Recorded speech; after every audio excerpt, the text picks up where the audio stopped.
네. 소유와 존재는 다른 거죠. 영어로 얘기하면 to have 그리고 to be는 다른 겁니다. 무엇을 가졌다는 것과 어떤 존재가 된다는 것은 당연히 다른 거죠.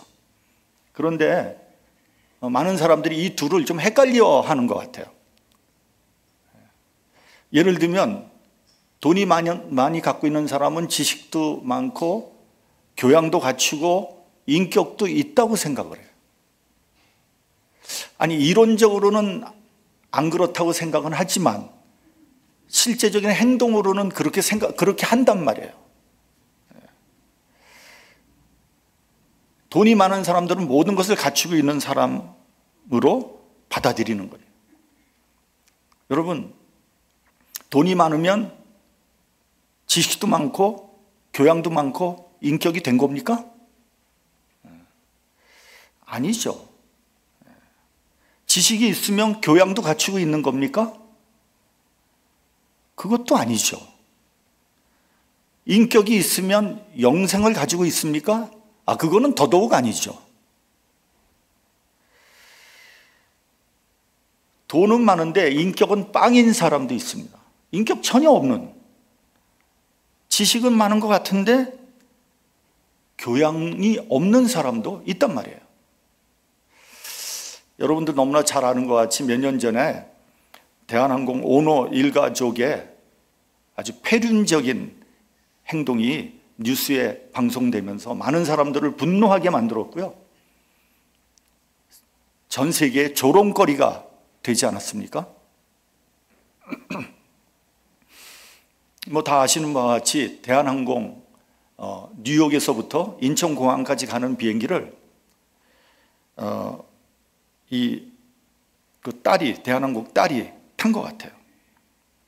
근데 승무원의 서비스가 마음에 들지 않았던 거예요. 얘기 듣기로는 땅콩인가 뭔가를 갖고 어떻게 했는데 그게 기분이 나빴던 것 같아. 그래서 행패를 부리고 무릎을 꿇리고 그래도 분노가 가라앉지 않자 비행기를 돌렸다는 거 아니에요? 그래서 다시 뉴욕으로 돌아가서 그 승무원을 내려놓고 비행기가 떠난 거예요. 소위 땅콩 회항으로 알려져 있지 않습니까? 있을 수 없는 일이 일어난 거죠. 단지 그 여자가 대한항공의 오너라는 이유 때문에 슈퍼 갑질을 한 거죠. 여러분, 비행기에서 승무원한테 함부로 하면 안 됩니다. 큰일 납니다.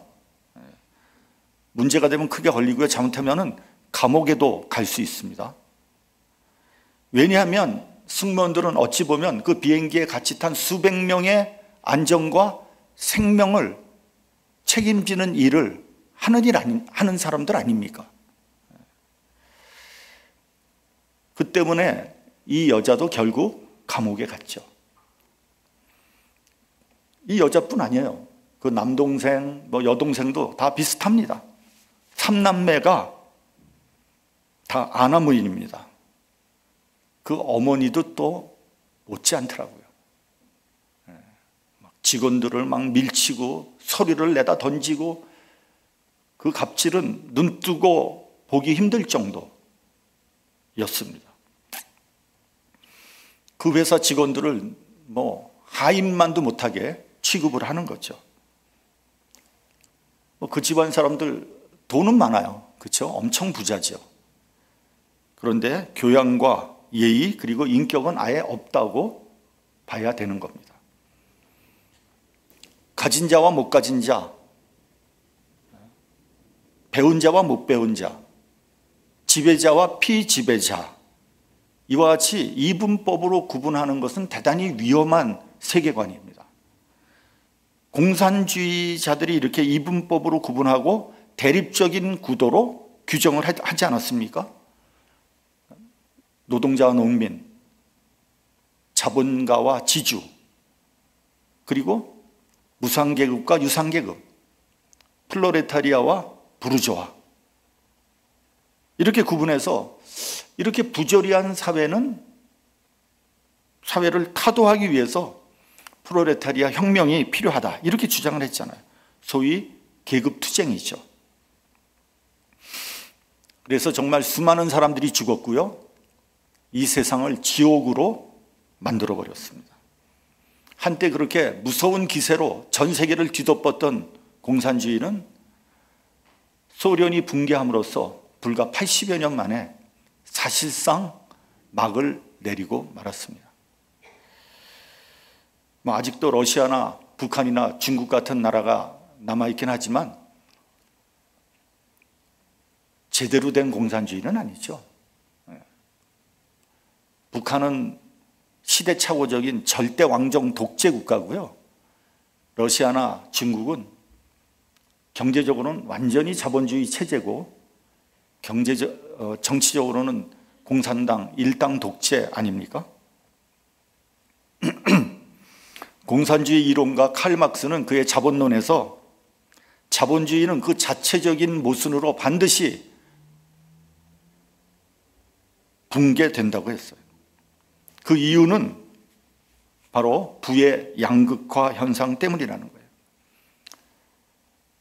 자본주의 세상은요, 세계는 가진 자는 점점 더 큰 부자가 되고요, 못 가진 자는 그것마저도 다 빼앗겨가지고 빈민으로 전락한다는 거죠. 그리고 그 긴장이 점점 더 고조가 되면서 폭발해서 결국은 무상계급의 혁명이 일어난다고 그렇게 말을 했어요. 분명히 자본주의는 그런 문제점을 가지고 있어요. 요즘엔 그런 현상을 뭐라 그러냐면요, 이렇게 표현하더라고요. 사다리 걷어차기. 가난한 사람이 열심히 노력하면 부자로 올라갈 수 있어야 되는데, 부자로 올라가는 그 사다리를 걷어차 버려서 도무지 부자가 될 수 없는 그런 체제가 됐다는 거예요. 지금 한국이 그렇지 않습니까? 월급쟁이가 아무리 노력해도, 아무리 돈을 모아도 수도권에 집을 한 채 살 수가 없는 그런 구조 아닙니까? 쥐꼬리만한 월급을 아무리 모아도 어떻게 서울에 있는 수십억 대는 아파트 한 채를 살 수 있겠습니까? 그게 불가능한 일이잖아요. 그래서 젊은 세대들의 불만이 폭발한다는 거예요. 결혼도 안 하고 아기도 안 낳고 소위 3포 세대, 5포 세대라고 말하는 이유가 거기에 있는 겁니다. 그래서 건강한 자본주의는 중산층이 많아야 되는 거예요. 부자들과 가난한 사람들 사이에 중산층이 많으면 많을수록 그 사회는 건강한 자본주의 사회가 된다는 거죠. 여러분은 어떻게 생각하십니까? 여러분, 나는 한 중간쯤 된다 이렇게 생각하십니까? 그럼 나는 빈민이다 이렇게 생각합니까? 사회적인 양극화 현상 우리가 해결하도록 노력해야죠. 그러나 우리 예수 믿는 사람들은요, 조금 다른 세계관을 가지고 있어야 돼요. 우리의 세계관은 뭐냐? 모든 인간은 죄인이라는 관점이에요. 모든 인간은 고통 가운데 살아가고 있습니다. 부자는 부자대로, 가난한 사람들은 가난한 대로. 부자들은 행복할 것이다 이렇게 생각하는 사람이 혹시 있을지 모르지만 그렇지 않습니다. 그들은 돈 때문에 더 큰 고통을 당하고 있어요. 오히려 가난한 사람들이 더 행복할지 모릅니다. 여러분, 그런 말 있잖아요. 월급쟁이가 제일 속 편하다. 매달 월급을 줘야 하는 사장님의 고민은 사장이 돼봐야 아는 거죠. 여러분, 지식이 많을수록, 출세할수록 고통은 더 커집니다. 여러분, 그런 말 있잖아요. 아는 게 탈이다. 식자우한.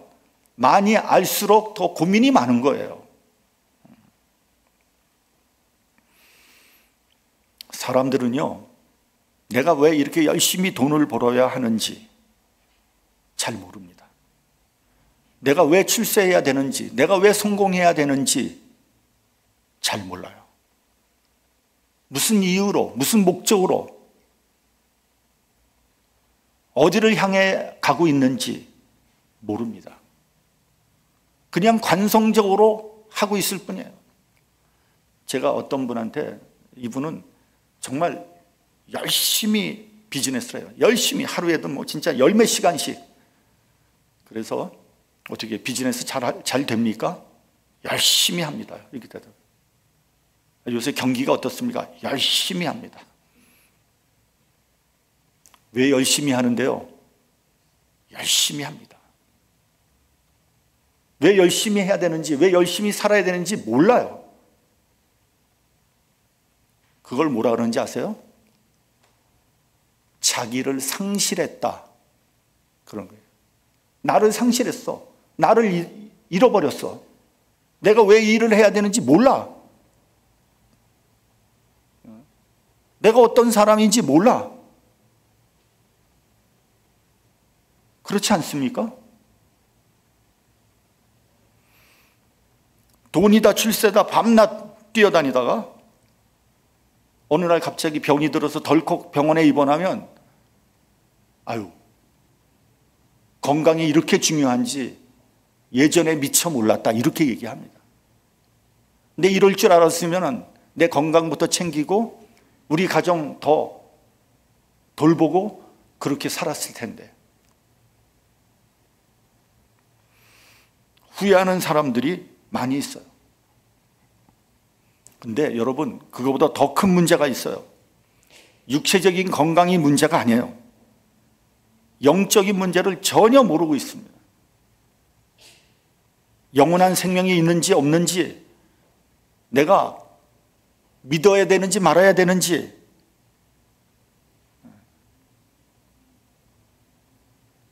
모르고 있어요. 아니, 믿고 싶은데 믿음이 생기지 않아요. 제가 전에 한번 말씀드린 적이 있을 거예요. 이제 뭐 죽음을 앞두고 있는 분 병원에 신방을 갔어요. 그래서 하나님 말씀을 증거하고 간단히 예배를 드렸어요. 그랬더니 이분이 하는 말이 뭐라 그러냐면 목사님, 저도 믿고 싶은데 믿어지지 않는 걸 어떻게 합니까? 그렇겠죠. 믿음도 없고 관심도 없었는데 어떻게 갑자기 믿음이 생기겠습니까? 아니, 죽기 전에 아무리 하나님 말씀 듣는데 안 믿었어요, 여태까지. 그게 어떻게 갑자기 믿음이 생기겠냐고요. 난감한 이야기죠. 그래서 저는 걱정하지 마십시오. 믿으려고 노력하고 입으로 시인하면 주님께서 믿음을 주실 것입니다. 그렇게 말해줬어요. 결국 인간은 누구나 다 구원을 받아야 되는 존재라는 사실이에요. 이 고통에서, 이 어두움에서, 이 세상에서 구원받아야 합니다. 오늘 본문은 삭개오라고 하는 사람의 이야기입니다. 삭개오라는 말의 뜻은 순결하다라는 뜻입니다. 이름의 뜻은 좋은데 이 사람의 평판은 좋지 않았어요. 그는 부자였고 권력자였지만 존경받지 못했고요. 많은 사람으로부터 미움과 멸시를 받았습니다. 자기 양심도 자기를 정죄했어요. 그는 결코 평안한 마음을 가질 수 없었어요. 사람들이 그를 죄인이라고 손가락질했어요. 세상적으로는 부러울 것이 없었어요. 그러나 정신적으로는 아무리 합리화해도, 아무리 정당화시키려고 했지만 그의 양심은 그를 정죄했어요. 왜냐하면 그는 세리였기 때문에. 여러분, 누가 세금 받으러 오는 사람 좋아하겠습니까? 더군다나 이 사람은 이스라엘을 위한 세리가 아니라 로마 제국 침략자들을 위해서 세금을 걷는 사람이었기 때문에 그런 거예요. 그 중에서도 세리장이었어요. 그렇기 때문에 그는 이런 말을 들어야 했습니다. 저 인간은 피도 눈물도 없는 죄인이요 매국노야. 그러니까 그는 모든 사람에게 미움을 받는 반민족주의자였던 거죠. 근데 이 사람이 예수님을 만나러 나왔어요. 왜 예수님을 만나러 나왔을까요? 무엇 때문에? 이 사람이 돈을 얻으려고 나온 게 아니에요. 이 사람은 돈은 부족함이 없었어요. 뭐 출세를 하려고 한 게 아니에요. 권력을 얻으려고 나온 게 아니에요. 병을 고치려고 나온 것이 아닙니다. 이 사람은 세상적인 것은 부족함이 없었어요. 이 사람이 예수님으로부터 세상적인 것을 얻으려고 나온 것이 아니에요. 그래서 아마도 예수님을 찾아온 사람들 가운데 이 사람은 그 동기면에서 가장 순수했던 사람이 아닌가 그렇게 생각이 들어요. 여러분, 많은 사람들이 예수님을 만나려고 나옵니다. 거기에는 복 받으려고 나온 사람도 있고요. 또 병 고치려고 나온 사람도 있고요. 출세하려고 나온 사람도 있고요.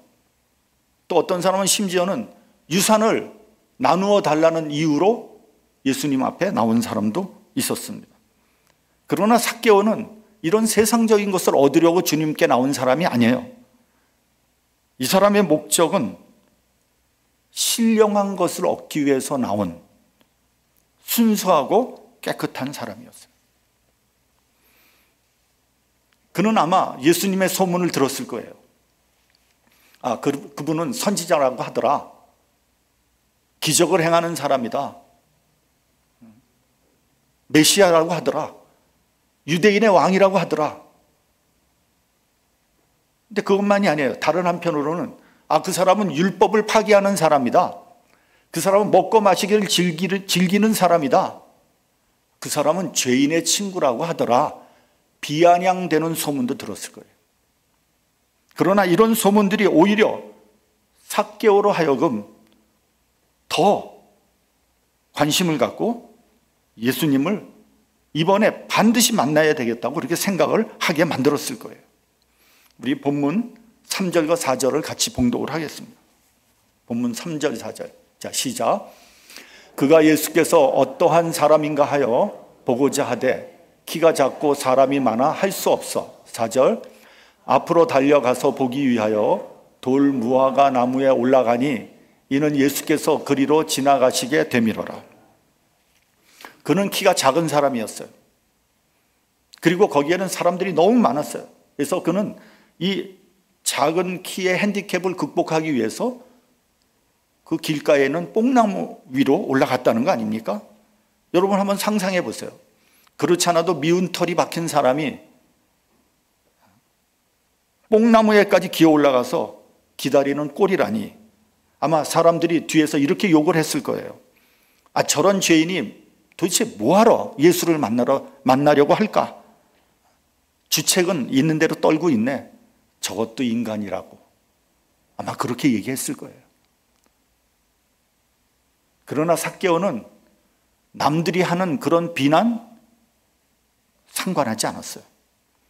무슨 일이 있어도 이번 기회에 예수님을 만나야 하겠다고 생각했어요. 그리고 그는 그 기회를 놓치지 않았어요. 여러분, 우리가 살아가는데 또 우리가 어떤 일을 하는데 반드시 기회가 있어요.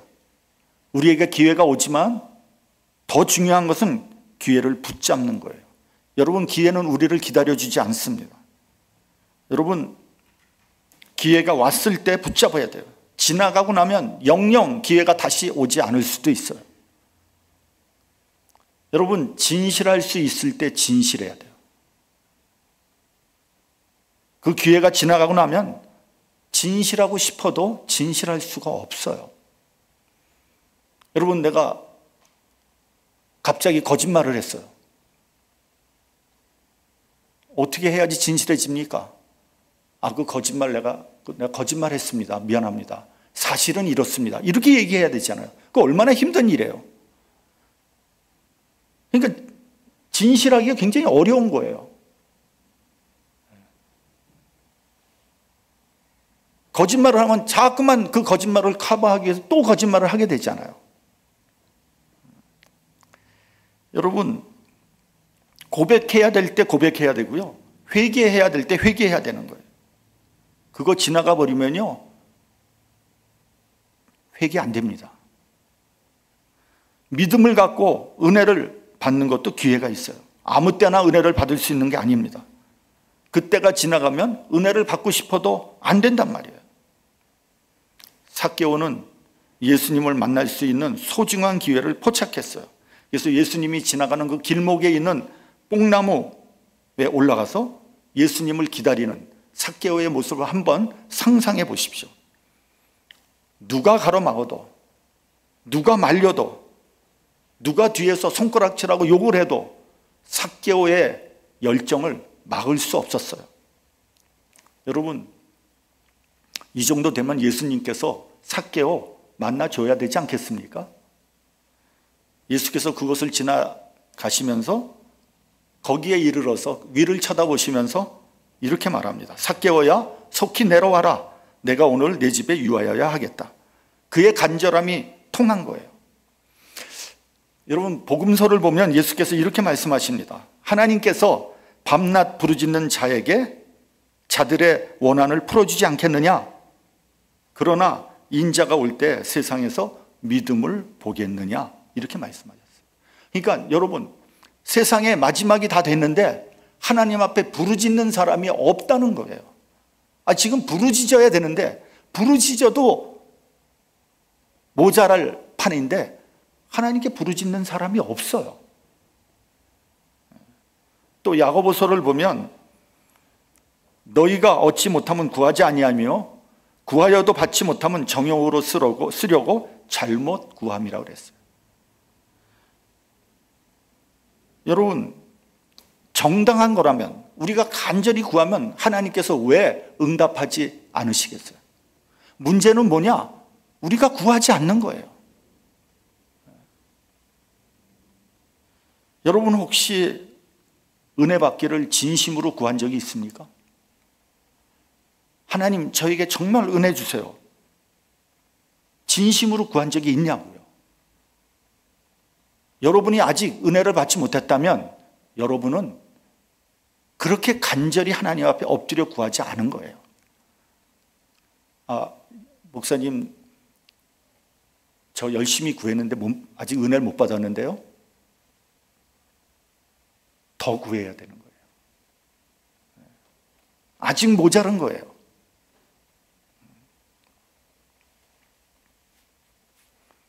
여러분, 은혜가요, 어느 날 하늘에서 뚝 떨어지는 것이 아닙니다. 소위 은혜 받았다는 사람들은요, 예외 없이 간절히 은혜를 간구한 사람들이에요. 여러분, 히브리서 11장에 보면 믿음의 선진들이 나옵니다. 그분들의 행적을, 그분들의 모습을 한번 깊이 있게 한번 묵상해 보십시오. 그분들이 어떤 과정을 통해서 믿음의 선진이 되었는지를 우리가 좀 기억할 필요가 있어요. 저는 30대 초반에 은혜를 받았어요. 그 은혜 받은 이야기를 다 하면 너무 길으니까 그냥 간단히 얘기하면 이렇습니다. 제 처가 먼저 은혜를 받았거든요. 제 처가 열심히 교회 다니고 기도회도 다니고 그러는 와중에 소위 방언을 받게 됐어요. 방언. 기도를 하는데 이상한 소리를 내면서 기도를 하는 거예요. 야, 이거는 말도 아니고 노래도 아니고 날랄라 하면서 기도를 하는데 저는 사실은 좀 적지 않이 좀 걱정했어요. 야, 이거 큰일 난 거 아닌가? 혹시 내 처가 이단 광신자들 이런 데 빠진 거 아닌가? 그런 생각을 했어요. 그런데 이 방언을 하여튼 몇 시간을 계속 하는 거예요. 그리고 더 중요한 건 뭐냐면 생각이 바뀌었어요. 그전에는 막 죽고 싶다는 얘기를 자주 했거든요. 막 너무 힘들다, 죽고 싶다. 근데 은혜 받고 난 다음부터는요, 얼굴에 생기가 나요. 그리고 빛이 나고 희망이 있어. 사람이 사는 모습이 달라져. 그래서 저는 그때까지만 해도 뭐 영적인 세계 이런 건 없다, 전 그렇게 믿었거든요. 근데 제 처의 모습을 보면서 야, 이거 뭐가 있는 거 아니야?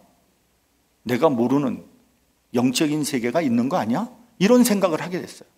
그때부터 제가 성경을 읽기 시작했고 기도하기 시작했어요. 근데 제가 기도할 줄 모르니까 이렇게 기도했어요. 하나님, 당신이 정말 계시다면 내가 좀 알게 해주세요. 다른 거 기도할 게 없더라고요. 제가 몇 개월을 그렇게 기도했어요. 하나님, 나 정말 하나님 계시다면 나 알고 싶습니다. 몇 개월을 기도했어요. 근데 아무리 기도해도 응답이 안 오는 거예요. 아무것도 없는 거야. 그래서 제가 내가 잘못된 사람인가? 내가 무슨 큰 죄를 지은 사람인가? 내가 아무리 생각해도 그렇게 큰 죄를 지은 게 없어요. 혹시 하나님이 나 싫어하나? 별의별 생각이 다 들었어요. 그러던 어느 날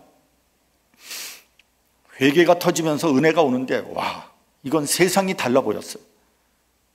나의 인생관과 가치관이 달라졌어요. 여태까지 돈을 벌기 위해서 무슨 짓이든 다 하면서 살았는데 이제는 뭔가 의미 있는 일을 해야 되겠다, 이런 생각이 들기 시작했어요. 삶의 방향과 내 지향하는 바가 달라졌어요. 주님의 사역을 해야 되겠다, 이런 생각이 강하게 들었어요. 그때부터 11조 하기 시작했고요. 그리고 아무리 장사가 잘 돼도 주일날은 가게 문 걸어 잠그고 교회에 나가기 시작했어요. 근데 그런 결정을 할 때마다 얼마나 마음이 기뻤는지 모릅니다. 그래서 저는 은혜를 받았다는 것은 결과적으로 그 사람의 인생관과 가치관이 달라지는 것이라고 생각합니다. 삭개오는 예수님을 만났어요. 얼마나 귀중한 경험입니까? 삭개오는 예수님을 바라보고 예수님은 삭개오를 쳐다봤어요. 예수님의 얼굴을 보는 순간 자기의 모습이 드러났어요. 여러분, 회개가 무엇입니까? 나의 진짜 모습을 보는 거예요. 나는 어떤 사람인지, 내가 얼마나 부족한 사람인지, 나의 허물과 죄가 얼마나 많은지, 나의 본 모습을 보는 것, 그게 회개예요. 그리고 하나님 앞에 엎드리는 거예요. 그리고 그 결과로 인생관과 가치관이 바뀌는 거예요. 여러분, 베드로가 예수님을 만나고 난 다음에 뭐라고 했습니까? 주여, 나를 떠나소서, 나는 죄인이로소이다, 그렇게 고백했잖아요. 삭개오도 자신의 본 모습을 보게 됐어요. 그동안 그는 변명이 많았어요. 내가 왜 죄인이야? 어차피 누군가 해야 될 일 아니야? 내가 세례를 한다고 누가 나를 정죄할 수 있단 말인가? 나보다 더 나쁜 놈들이 얼마나 많은데 왜 나만 가지고 비난해? 너희들이 나에게 보태진 거 있어? 삭개오는 억울하고 야속했어요. 화가 났고 할 말이 많았어요. 그런데 예수님을 만나고 난 순간 그게 아니었어요. 내가 왜 도둑이야? 그게 아니라 내가 도둑 맞았어요. 내가 왜 죄인이야? 내가 죄인 맞았어요. 내가 바로 죄인이에요. 나의 본체가 다 드러났어요. 그리고 그는 고백합니다. 내 소유의 절반을 가난한 자들에게 주겠습니다. 11조를 바치겠다는 게 아니에요. 내 재산의 절반을 가난한 자들에게 주겠다는 거예요. 그리고 만약에 누구 것을 뺏은 것이 있다면 4배나 갚겠습니다, 이렇게 말했어요. 이것이 진정한 회개예요. 여러분, 회개에는 반드시 회개의 열매가 맺혀져야 되는 거예요. 말로만 하는 회개, 그거 회개 아니에요. 회개하고 난 다음에 그 사람이 변해야 돼요. 그렇지 않으면 정말 회개를, 은혜를 받았는지 한번 되돌아봐야 돼요. 삭개오의 이러한 변화는 이 사람의 인생관과 가치관이 바뀌었다는 것을 분명하게 보여주는 것입니다. 주님을 만나는 순간 삭개오는 이기심과 탐욕으로부터 벗어나게 됐어요. 깨끗이 회개하고 과거를 청산했어요. 그리고 이웃을 보았어요. 자기의 재산의 절반을 이웃에게 나눠주겠다는 거 아닙니까? 완전히 다른 사람이 된 거죠. 바른 인간관계를 갖게 된 거예요. 하나님을 보면서 나를 보고 이어서 이웃을 보게 된 거예요. 우리 본문 9절 10절 같이 봉독을 하겠습니다. 본문 9절 10절. 자, 시작. 예수께서 이르시되 오늘 구원이 이 집에 이르렀으니 이 사람도 아브라함의 자손임이로다. 인자가 온 것은 잃어버린 자를 찾아 구원하려 함이로라. 구원이 이 집에 이르렀도다. 인자가 온 것은 잃어버린 자를 찾아 구원하려 함이로라. 얼마나 감동적인 말씀입니까? 그는 부자였으나 고통 중에 살았어요. 권력이 있었으나 미움과 멸시를 받으면서 살았어요. 그는 두려움과 좌절 속에 살았습니다. 그런데 주님께서 그의 모든 얽매여 있는 것들을 풀어주셨어요. 자유함을 주셨습니다. 그리고 오늘 구원이 이 집에 이르렀다고 말씀하셨어요. 여러분, 구원은 소유의 문제가 아닙니다. 가난한 사람이 부자가 됐다는 게 아니에요. 병을 고쳤다는 것이 아니에요. 구원은 존재의 문제예요. 잃어버린 자신을 되찾는 거예요. 죄로부터 자유함을 얻는 거예요. 부끄러움과 죄와 고독과 사망으로부터 벗어나서 자기를 되찾는 거예요. 잃어버렸던 자신을 되찾는 순간 주님의 구원이 이 집에 이르렀다고 말씀하셨어요. 삭개오는 새로운 인생관과 가치관을 가지고 새로운 삶을 살아가게 됩니다. 누가 뭐라고 해도, 손가락질을 해도 문제가 되지 않아요. 그동안 가지고 있었던 세리 컴플렉스, 그것도 문제가 안 돼요.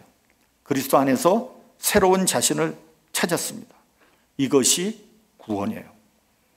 여러분, 우리는 지금 어디를 향해 가고 있습니까? 먹고 살기 위해서 살아가고 있습니까? 아니면 살기 위해서 먹고 있습니까? 이제 주님을 다시 바라봐야 합니다. 나 자신을 되찾아야 합니다.